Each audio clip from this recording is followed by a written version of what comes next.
දසුන්ගේ පුතා නැගිටලා කියනවා ඔන්න බබා මං ආව සර්ප්‍රයිස් කරන්න ආවා. ඔයා කිව්ව විදිහට මං ඔන්න ආගේ ගෙදරින් අවසර ගන්න ආවා කියලා. ඉතින් ඇත්තම කිව්වොත් දසුනිත් මේ වෙලාවේ එක්සයිට් වෙනවා. මොකද දසුනි දැනගෙන හිටියෙත් නැහැ.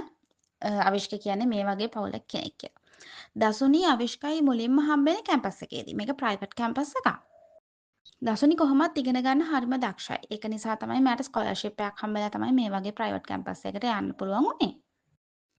ඉතින් ඔන්න කොහොම හරි මේ දෙන්නගේ ආදර කතාව ලොකු දීර්ඝ ඉතිහාසයක් තියෙන කතාවක් නෙවෙයි. love at first sight වගේ තමයි ඉතින්.